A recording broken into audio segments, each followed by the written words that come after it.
Hello, and welcome back to our hate crime awareness campaign. And today we're going to be speaking with Gerry McGrath and Emma Bond with the PSNI.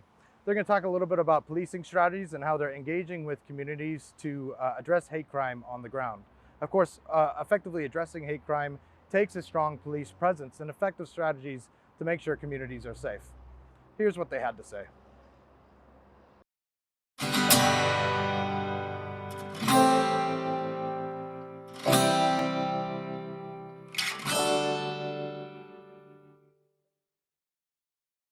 So I am Emma Bond and I am currently the Police Service of Northern Ireland's Hate Crime Lead. That's a role that I've held for the past 3.5 years. I have obviously a responsibility to ensure that the service that we provide to victims of hate incidents meets the required service, but most importantly it's around thinking from a prevention first perspective to try and ensure that we can stop people from minority communities becoming victims in the first place. But if people are unfortunate enough to end up as victims, obviously we've got the Hate Crime Advocacy Service, which is there to provide that support for individuals, ideally through the criminal justice process, to the point where we can make people amenable for the offences and give people confidence in their police service.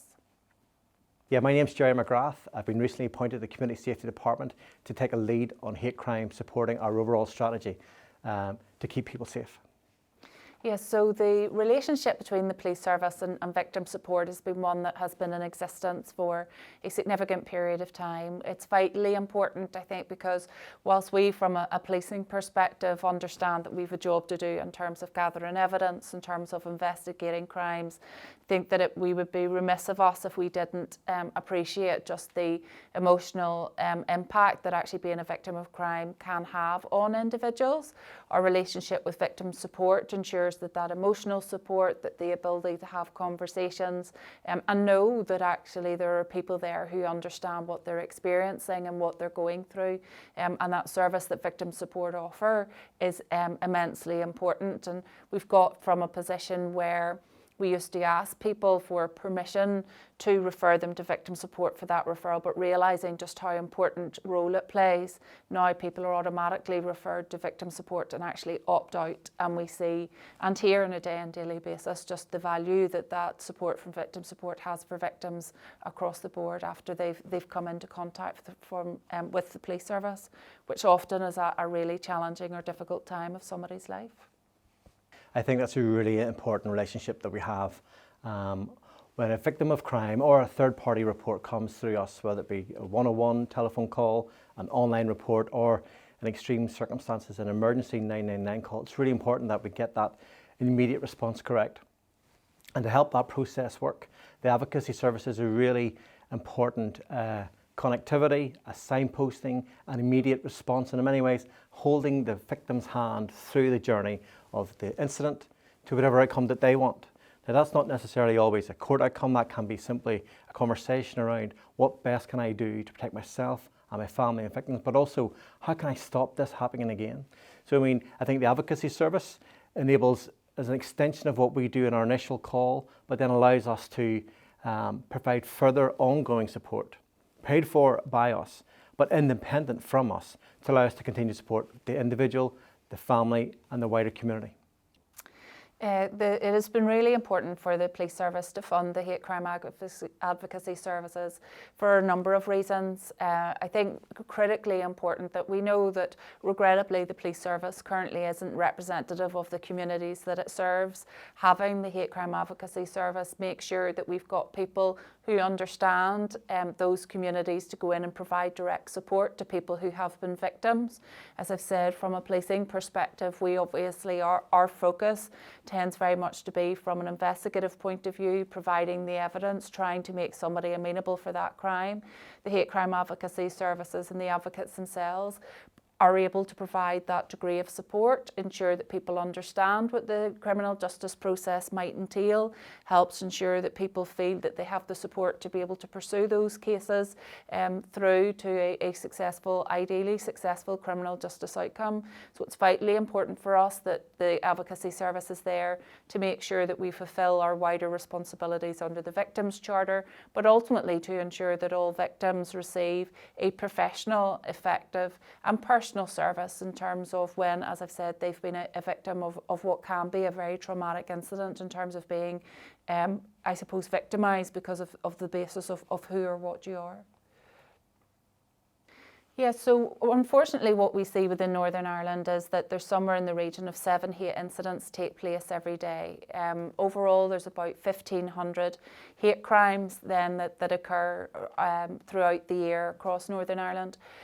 Whilst that may seem like a relatively small number in the wider context, we do know that hate hurts more and has a much far-reaching impact than just the individuals themselves. It feeds into communities, and we certainly see that whenever hate incidents are reported. I think the challenges from a policing perspective are really the fact that individuals who've been victims have the confidence to come forward and report. Quite often, not dissimilar to other types of crime that we see, individuals may have been victims to hate incidents or lower level hate crimes before they feel able to come forward to the police service. And that means that we've not been in a position to potentially provide them that support and that help.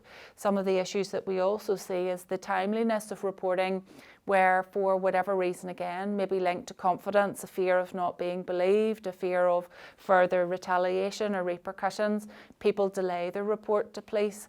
From our perspective as the police service, actually the earlier that somebody reports a crime to us, the better. That creates greater opportunities potentially for us in terms of evidence gathering, in terms of opportunities. And that those are some of the key challenges, is just people feeling that, one, we're a police service that will respond to individuals' needs, one that will take their report seriously, and one that will carry out a very thorough investigation. So willingness to report and timeliness to report are probably the two biggest challenges that police service face. And what we're doing in response to that is very much just around engagement, trying to make sure that we, where we get successes, where we get good outcomes, that we make the communities aware of the fact that that's happening in order to encourage further reporting. I think there's a number of barriers to reporting hate crime. The fear of stigma, the re-traumatisation of the victim telling their story again to someone they don't know and may never see again. The fear of being even victim shamed. Some of the feedback I've heard is around you are unrepresentative of us. The victim doesn't feel supported appropriately. And I think that links into how the advocacy service, through their each separate groups, Migrant Centre, for example, Leonard Cheshire, for example, Rainbow, for example, that for us employing those representatives from those bodies to deliver a service for a victim independent of police, I think helps make that journey smoother, hopefully more genuine and supportive. We as a service are not fully representative of all of the community we currently serve. That is a weakness, and it's something we're striving to improve. The advocacy service provides that connectivity, and I think gives an opportunity for a victim to feel, I can talk to someone who understands my needs, my fears, and may even have been a hate crime victim themselves, and then help support them through the journey that we begin as a police service, with our PPS colleagues, with the court service, and potentially on to probation, for example. So I think the advocacy service for me is a really good opportunity to strengthen a victim's confidence and support them through that difficult, traumatic service, and help reduce those barriers, of which there are many. And we're not alone in that in our service. Other services throughout the world have the same issues: unrepresentativeness, the fear of re-traumatisation, the fear of not being believed, and even the belittling of sure it's okay, and other options that may be available to you that can be misinterpreted as misguided, even institutionally racist. Some commentary recently has labelled us as a service that is institutionally racist. That gives me great difficulty to hear and say that out loud. So part of my new role in the Community Safety Department is to remove that label, is to build strength of relationships, to listen with both ears and hear exactly what's going on, and then inform and support with the advocacy service being centre and at the lead around that, to get it right, to support the victim to whatever outcome that they wish to achieve. Yes, I think very much that partnership is essential, not just partnership in the context of the hate crime advocacy service deliverers themselves, but in partnership with other justice organisations in terms of the Department of Justice, the Public Prosecution Service, even elements around the Probation Board and others.